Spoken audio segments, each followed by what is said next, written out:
দেখে নেব আপনাদের সম্পর্কে কারেন্ট সিচুয়েশান এখন কি চলছে। আপনারা যে রোম্যান্টিক্যালি যে মানুষটার সাথে ডিল করছেন না, তার সাথে আপনাদের কারেন্ট সিচুয়েশান এখন কি চলছে চলুন দেখে নেব। এখানে কিন্তু অনেকেরই দেখছি আপনাদের না কথাবার্তা বন্ধ আছে, তেমনভাবে না কথা হচ্ছে না, কেউ কারোর সাথে ঠিকঠাক করে কথা বলছেন না, একটা কোনো ব্যাপার নেই না, মিসআন্ডারস্ট্যান্ডিং হয়েছে।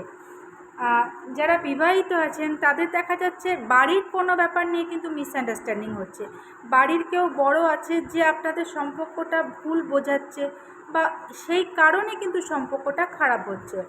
আবার অনেকে এখানে দেখা যাচ্ছে ম্যারিড পার্সনের সাথেও কিন্তু ডিল করতে পারেন, আপনি রোমান্টিক্যালি কোনো ম্যারিড পার্সনকেও কিন্তু ভালোবাসতে পারেন বা সম্পর্ক রাখতে পারেন। সেখানে কি হচ্ছে প্রবলেমটা, সেখানে কিন্তু পার্টনার আপনাকে না সময় দিচ্ছে না, তার ফ্যামিলিতে বেশি সময় দিচ্ছে, ফ্যামিলির সাথে বেশি ইনভলভ আছে। হ্যাঁ, অনেকেরই দেখছে এখানে লং ডিস্টেন্স রিলেশনশিপ আছে, যারা দূরের আছেন, দূর থেকে যারা রিলেশনশিপ চালাচ্ছেন তাদেরও কিন্তু তেমনভাবে না কথাবার্তা হচ্ছে না, পার্টনার বিজি আছে।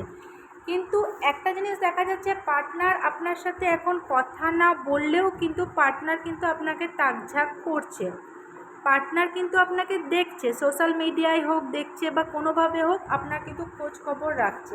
এই মুহূর্তে আপনাদের সম্পর্কটা ভালো নেই।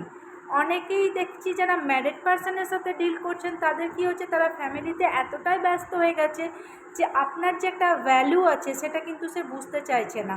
আবার অনেকে যারা স্বামী স্ত্রী আছেন তাদের সম্পর্কটা খারাপ হচ্ছে কোনো বাড়ির বড়দের জন্য। এইভাবে কিন্তু সম্পর্কটা না, আপনারা ভাবছেন যে এইভাবে আর টেনে নিয়ে যাওয়া যাবে না, এরকম একটা কিন্তু মনের অবস্থা আপনাদের কিন্তু এই মুহূর্তে হয়েছে। আগস্ট মাসে একটা দেখা যাচ্ছে যে থার্ড পার্টির জন্য না প্রবলেম কিন্তু আপনাদের হবে, সেম প্রবলেম দেখা দেবে। এখন যে প্রবলেমটা আপনারা ফেস করছেন, অনেকেই বললাম যে যারা ম্যারিড পার্সনের সাথে ডিল করছেন তাদের কিন্তু থার্ড পার্টির জন্য একটা প্রবলেম আসবে, সেই সেম প্রবলেম সময় দেবে না বা তার ব্যবহার আপনাকে খুব দুঃখ দেবে। যারা একই সাথে সংসার করছেন, বিবাহিত জীবন কাটাচ্ছেন, তাদেরও বাড়ির কারোর জন্য দেখবেন একটা ভুল বোঝাবুঝি হবে, একটা মিসআন্ডারস্ট্যান্ডিং কিন্তু তৈরি হতেই থাকবে। কিন্তু যাই হয়ে যাক, পার্টনার কিন্তু আপনাকে ছাড়বে না, পার্টনার কিন্তু আপনাকে এইভাবেই ধরে রাখবে, ভালোভাবে থাক না থাকলেও কিন্তু পার্টনার পুরোপুরি না আপনাকে ছাড়বে না। হ্যাঁ, আপনাকে সময় দেবে না, আপনার কাছ থেকে একটু পালিয়ে পালিয়ে বেড়াবে, নিজেকে একটু বাঁচিয়ে বাঁচিয়ে রাখবে যাতে কোনোভাবে ব্যাপারটা ঝামেলা না হয়, ঝগড়া না হয়। কিন্তু দেখবেন লক্ষ্য করে আগস্ট মাসের একদম শেষের দিকে আস্তে আস্তে না জিনিসটা আপনাদের কিন্তু ঠিক হবে। এখন যে একটা সিরিয়াস কোনো কমিটমেন্ট দিচ্ছে না বা ঠিক করে যে কথা বলছে না বা একটা যে মানে দূরত্ব বজায় রেখেছে, আস্তে আস্তে না জিনিসটা ঠিক হবে এবং আপনি তখন না পার্টনারকে বিশ্বাস করবেন এবং আপনার যে মনের একটা যে মন ভেঙে গেছিলো সেই জিনিসটা দেখবেন ধীরে ধীরে ঠিক হবে। কিন্তু উল্টো দিকে দেখা যাচ্ছে এই যে এতটা গ্যাপ পড়ে গেছে না আপনাদের রিলেশনশিপে, এখন যে সম্পর্কটা ঠিকঠাক নেই, আগস্ট মাসটাও মোটামুটি 20 দিন 22 দিন মতো পর্যন্ত কিন্তু ঠিক যাবে না, তখন আপনি কি করবেন, অন্য কারোর সাথে না আপনি কথা বলতে পারেন, অন্য কারোর সাথে এই ব্যাপারে কিন্তু আপনি ডিসকাস করতে পারেন, আপনার লাইফেও না অনেক অপশান চলে আসবে। তখন যদি পার্টনার আপনার কাছে আসেও না, আপনি কিন্তু পার্টনারকে অতটা গুরুত্ব দেবেন না বা পার্টনারের কথাটা কিন্তু আপনি শুনবেন না। তখন হয়তো আপনি যার সাথে কথা বলছিলেন বা যাকে ভাবছিলেন যে এর সাথে কথা বলবো, সেখানে বেশি সময় দেওয়ার কিন্তু আপনি চেষ্টা করবেন। মানে আপনার কাছেও কিন্তু অপশান চলে আসবে সেই মুহূর্তে যে না, আমাকে পার্টনার এরকম করছে, এত কষ্ট দিচ্ছে, আমি এর সাথে কথা বলছি, এর সাথে কথা বলি। আপনিও কিন্তু তখন না একটা মানে আপনার মধ্যে একটা ইগো চলে আসবে, আপনিও তখন না এমন ব্যবহার করবেন যেটা আপনার ব্যবহারটাও কিন্তু আপনার পার্টনারের ভালো লাগবে না। আপনি অন্য কারোর সাথে তখন কথা বলতে পারেন বা এই ব্যাপারটা নিয়ে অন্য কারোর কাছে ডিসকাস করতে পারেন, অন্য কারোর কাছে মতামত নিতে পারেন, যে কারণে একটা কিন্তু আপনি ডিসিশন কিন্তু নেবেন। এরকম কিন্তু দেখা যাচ্ছে আপনাদের রিলেশনশিপে।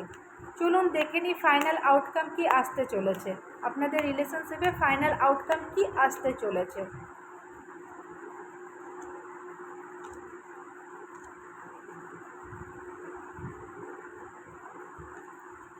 আমি তো প্রথমেই বললাম যে আস্তে আস্তে না সম্পর্কটা ঠিক হবে।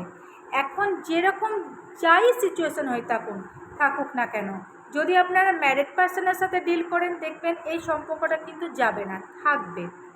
আস্তে আস্তে আপনাদের সম্পর্কটার মধ্যে না একটা ধীরে ধীরে ধীরে ধীরে একটা সলিড কমিটমেন্ট কিন্তু দেওয়ার চেষ্টা করবে আপনার পার্টনার। আপনাকে সময় দেবে, আপনার ভ্যালুটা সে বুঝতে পারবে, আপনার সাথে সিরিয়াসভাবে কথা বলবে, আপনার সাথে সময় কাটাবে, আপনার সাথে যে একটা ভুল বোঝাবুঝি হয়েছিল আপনাকে বিশ্বাসের জায়গাটা আবার নতুন করে দেখবেন তৈরি হবে। আস্তে আস্তে আমি তো বললাম যে দেখবেন আগস্ট মাসের পর থেকে না আস্তে আস্তে সম্পর্কটার মধ্যে আপনি স্টেবিলিটি নিজেই পাবেন। আস্তে আস্তে হবে, কিন্তু হবে। পার্টনার আপনার ভ্যালুটা না বুঝতে পারবে। আপনি ওকে প্রথমে কি করবেন, একটা ইগনোর করবেন, আপনার কাছেও অপশান আছে, এটা আপনি ওকে বুঝিয়ে দেবেন। তারপর থেকে দেখবেন আপনাদের সম্পর্কটা না অনেকটা ঠিক হয়ে যাচ্ছে। পার্টনারের মধ্যে না একটা ম্যাচুরিটি আসবে যে না, এই জিনিসটা করা আমার ঠিক হয়নি, এই জিনিসটা করলে কিন্তু খারাপ হবে, সম্পর্কটা নষ্ট হবে। এটা কিন্তু পার্টনার নিজের ভুলটা কিন্তু বুঝতে কিন্তু পারবে। কিন্তু এখানে দেখা যাচ্ছে পার্টনারের না, আপনার পার্টনারের একটু ইগো আছে, মানে নিজের কাজ নিয়ে, নিজের ফ্যামিলি নিয়ে, নিজের কেরিয়ার নিয়ে বেশি ব্যস্ত থাকে সবসময়, নিজের জিনিসটাকে খুব বেশি প্রায়োরিটি দেয়। একটু আপনার সাথে না মানে বুদ্ধি লাগিয়ে সম্পর্কটা চালাচ্ছে, ইনডাইরেক্ট আপনাকে ম্যানিপুলেটও করে। কিন্তু এখানে দেখা যাচ্ছে দেখবেন আস্তে আস্তে আপনাদের সম্পর্কটা না ঠিক হবে। আগস্ট মাসের পর থেকেই দেখবেন ধীরে ধীরে আপনাদের সম্পর্কটার মধ্যে একটা কিছু ফিউচার আপনি দেখতে পাবেন। যারা ম্যারিড পার্সনের সাথে ডিল করছেন তাদের হয়তো কোনো ফিউচার হবে না, কিন্তু এখন জিনিসটা যেটা খারাপ হয়েছে না সেটা দেখবেন ঠিক হবে। যারা বিবাহিত জীবনে আছেন, যাদের কারোর জন্য সম্পর্কটা খারাপ হচ্ছে, সেখানে দেখবেন আপনার পার্টনার আপনাকে ভ্যালু দিচ্ছে, বা আপনার যে সংসারের যে একটা মানে যে একটা কথার যে দাম আছে সেই জিনিসটা দেখবেন আপনার পার্টনার আপনাকে কিন্তু দেবে। Thank you.